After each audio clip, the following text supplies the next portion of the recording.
right, guys, go ahead. Good. How's everybody doing? Glad you guys are here. Appreciate you guys' support and everything you do to cover Marshall football. Obviously, coming off a very good win. Really pleased with the way our guys competed. Really pleased with the way our guys prepared. Things didn't go perfect in the game from a coaching perspective. A lot of things we got to get cleaned up. But I think it was a really good start.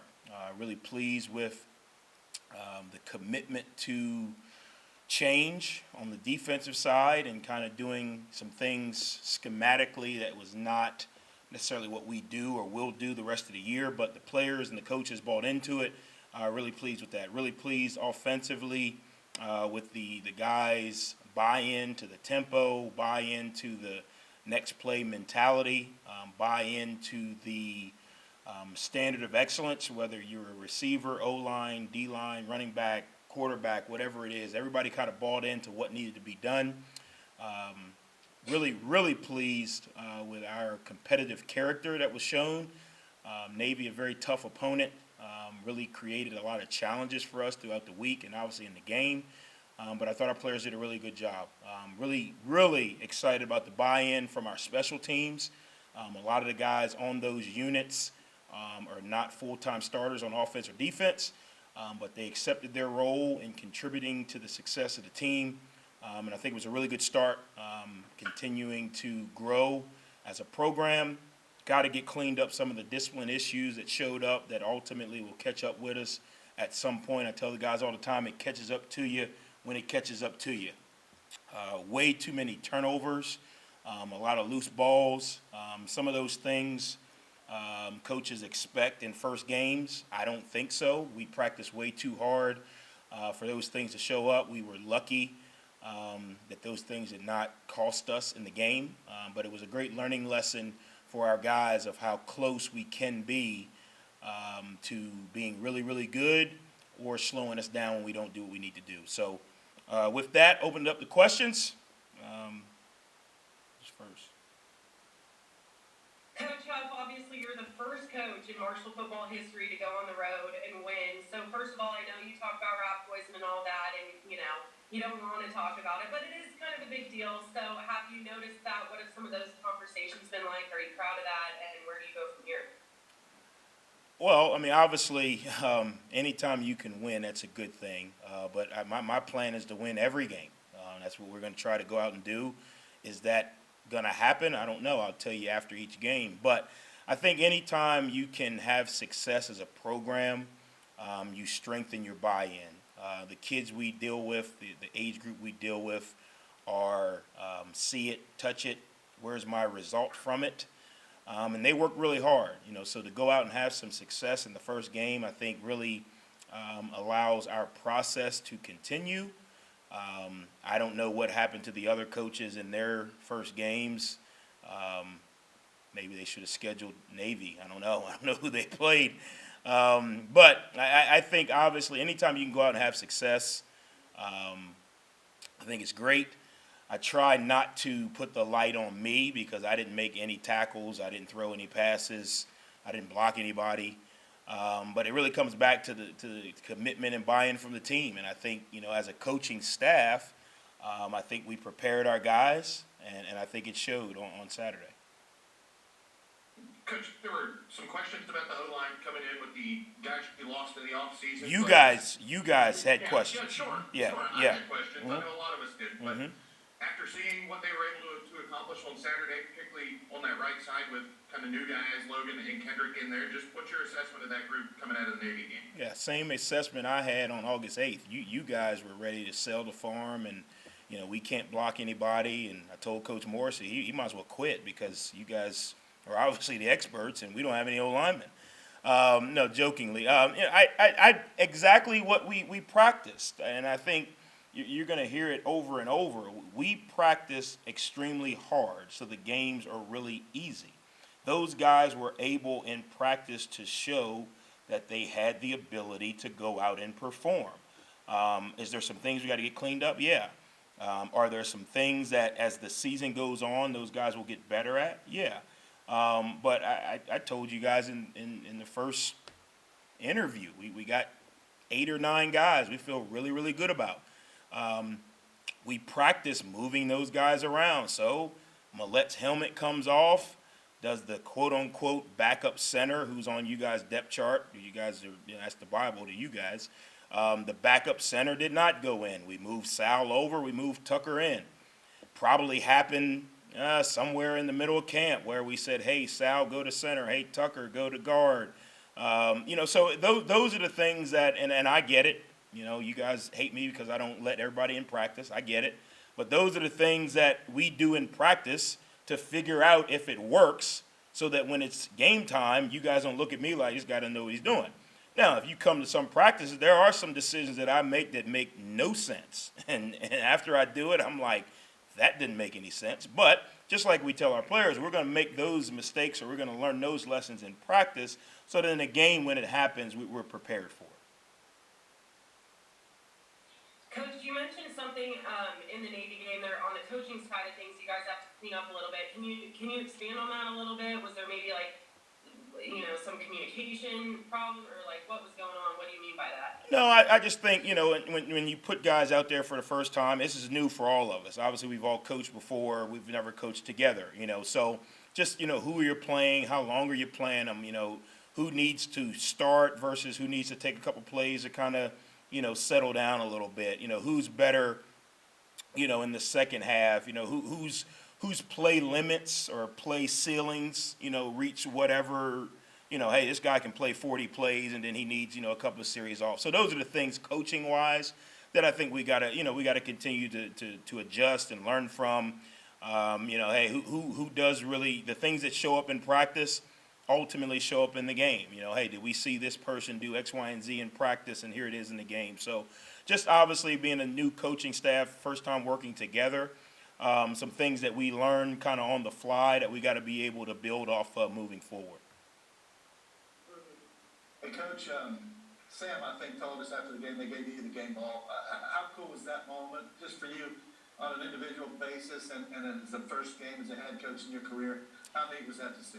Yeah, I think it's great, and I told those guys, anything that I am able to achieve is because of their hard work. And I told those guys before the game, I said, regardless of what happens today, I'm already so proud of each and every one of you guys in this locker room. I told you guys, a lot of those guys chose to come back way before I was hired, and then even after I was hired, a lot of those guys decided to stay. And I think that says a lot about them as individuals and as a team. So it was a good moment.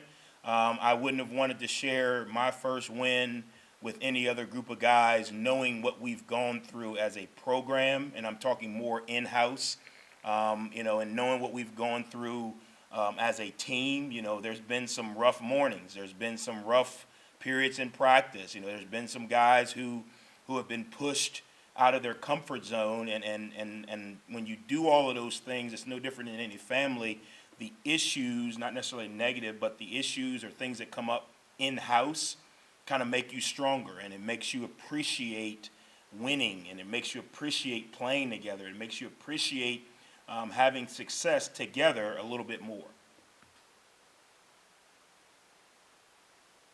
Coach, what do we know about North Carolina Central? I got to see a little bit of their game on TV a few weeks ago, but now that you've maybe started to get into the tape a little bit, just what do you see out of them? Yeah, obviously North Carolina Central, when I played, my college, Hampton University, was in the MEAC, and North Carolina Central is in the MEAC. So a lot of history and tradition at that university.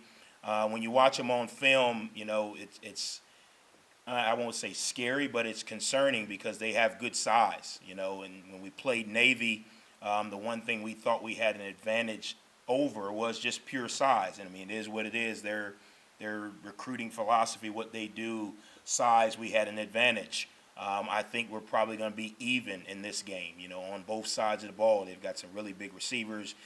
Their O-line has got length. They've got some tight ends that look like O-linemen that do a really good job. On the other side of the ball, their linebackers and D-line have length. So the size advantage that we took in the last week, I think it's probably going to be even. Obviously, they did a really good job in their first game. battling a tough opponent. Alcorn had won their conference the year before, returned a lot of players. And what you see is you see a lot of athleticism. They have a very challenging scheme because it's very similar to kind of what we do as far as running the ball, moving the tight end, moving the back. The receivers outside are bigger guys, so they can kind of go up and get it. Defensively, they're sound in what they do.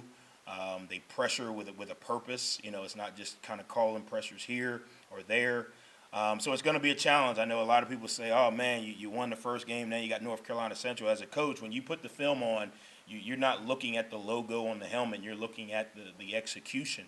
And what you see, and we have a one-game synopsis because the coaching staff is a little bit new, and what you see in that Alcorn game is a team that can execute.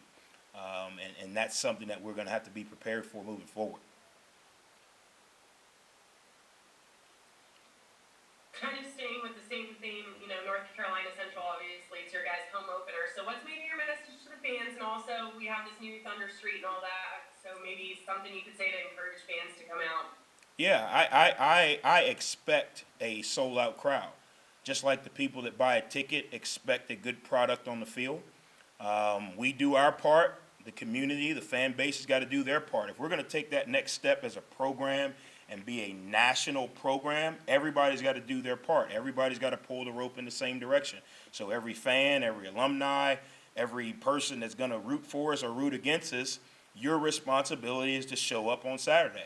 Just like my responsibility is to prepare this football team to show up on Saturday. So I expect to sell out with people like calling over the fences over there at McDonald's like they did back when they had the Ronald McDonald blow up over the stadium when they won the championship.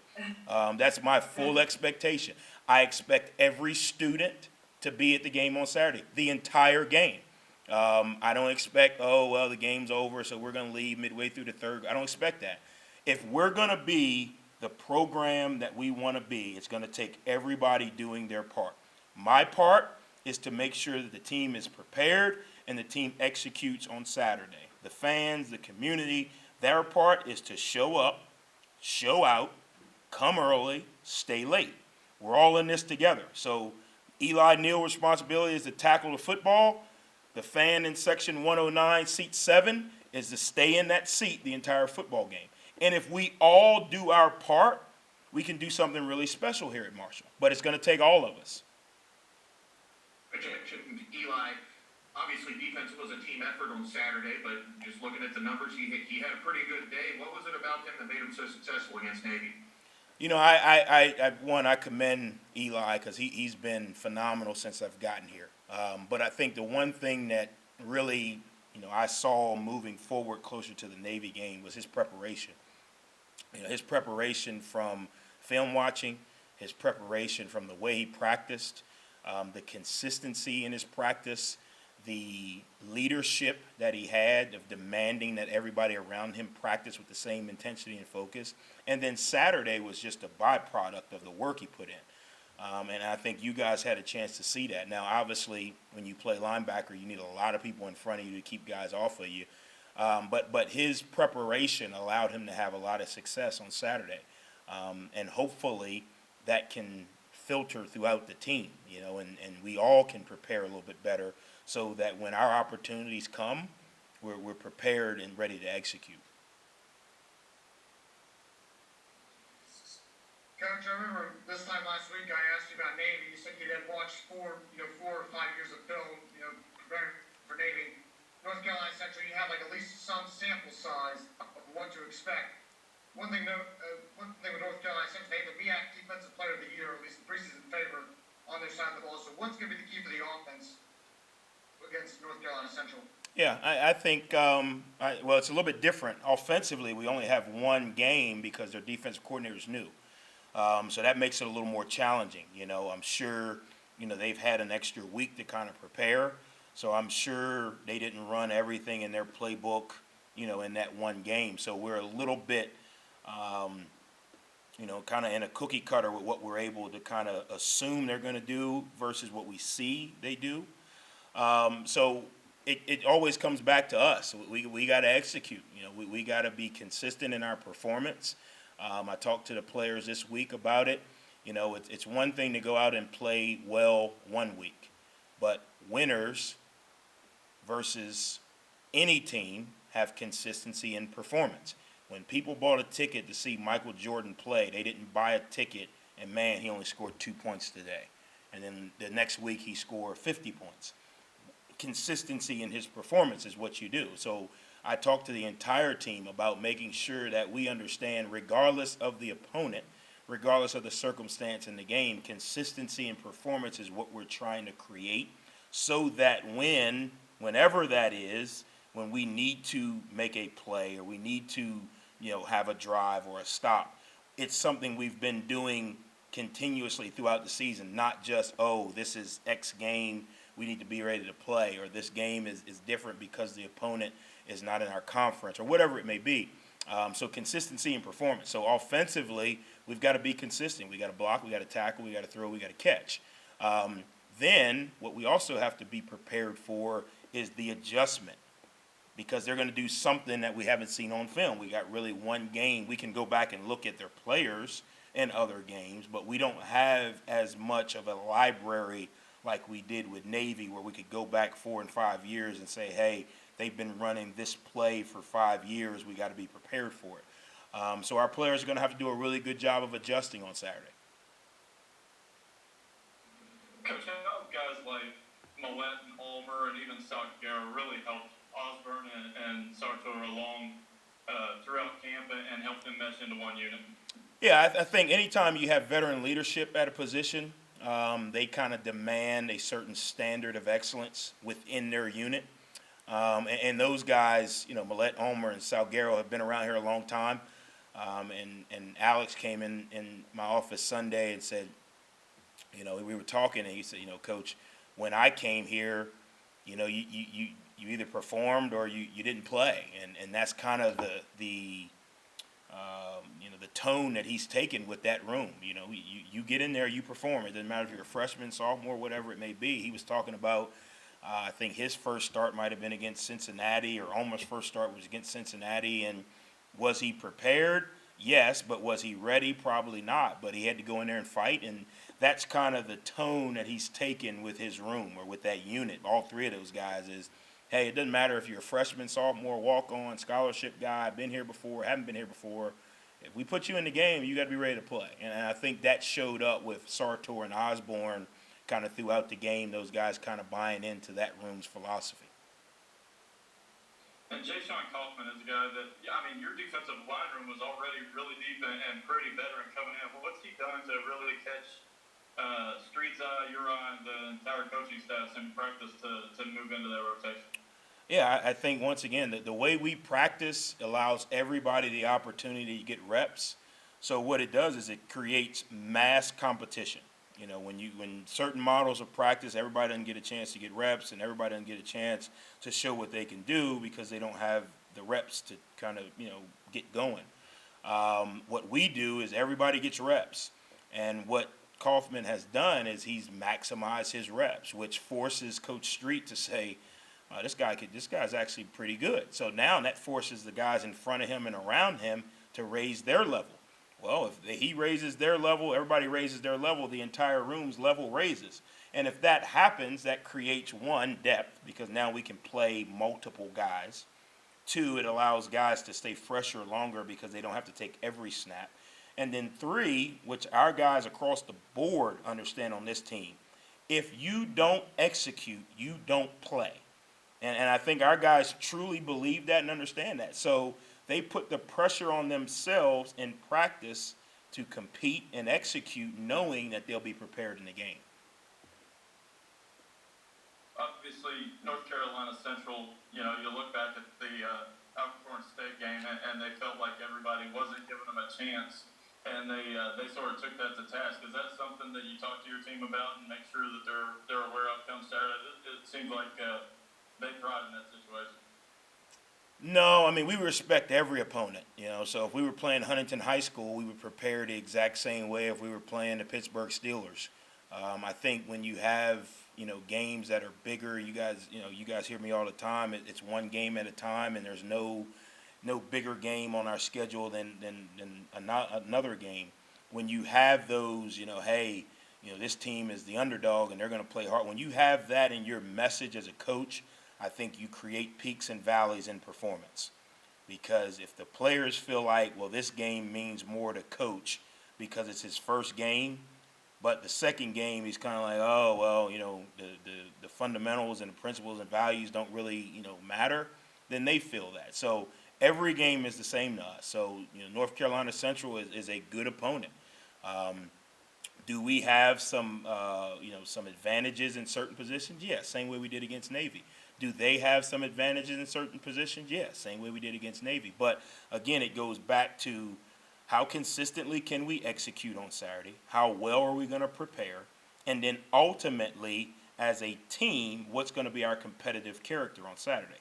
Those three things, regardless of the opponent, are always going to be the same. And when you do that, you should get consistency in your performance. Coach, after having seen the film with Grant, what did you think about the way he executed on Saturday? I thought he did a really good job. I told, Talik and Corey, well, he should stop throwing the ball to you guys because you fall down on the 4-yard line every time. I mean, the guy would have 5 touchdown passes. He'd be on his way to win the Heisman. Let you guys tell it. But, those guys keep falling down on the 4. So now, Ali's going to win the Heisman because he's got to have the most rushing touchdowns in the country. I told him, I said, you got 4 rushing touchdowns, you got 10 total yards. But I think Grant did a phenomenal job. Are there some throws that he'd like to have back? Yeah. Are there some calls that offensively we like to have back? Yeah. But, when you look over, the whole game, I thought he would look comfortable. I thought he managed the tempo well. I thought he was throwing the ball to the right people based on the defensive, reaction. On the sidelines, he had the right demeanor. So I thought he did really well. Is there some things he can get better at? Yeah. Are there some things that were a little bit different? You got to realize, we practice against our defense, all through camp. Okay, well, our defense pressures just about every snap. So a lot of the things that Grant had kind of banked reps on were all timing. 1, 2, 3 ball, 1, 2 ball, 1, 2 ball.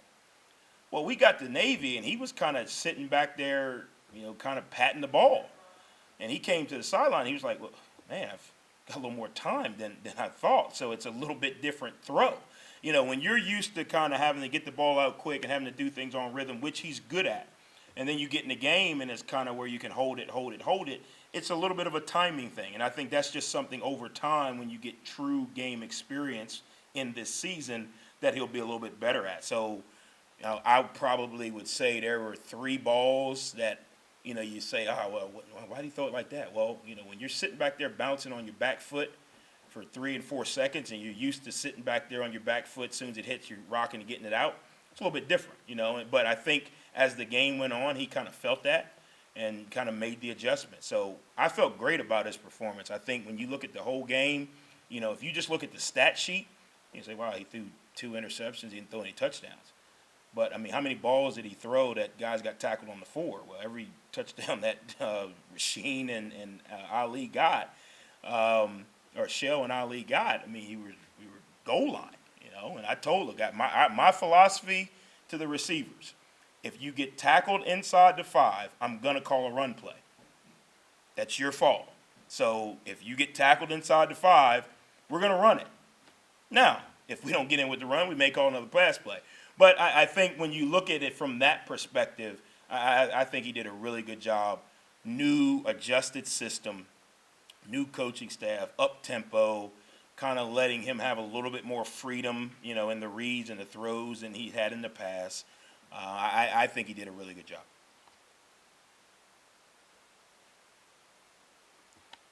He probably should throw the ball to E.J. Horton more. E.J. Horton got in there. He's the only guy who can get in the end zone. Only receiver we got that knows how to get in the end zone. Anything else? I'm good. I think we're good. Thanks, guys. Awesome, man. I appreciate you guys. Look forward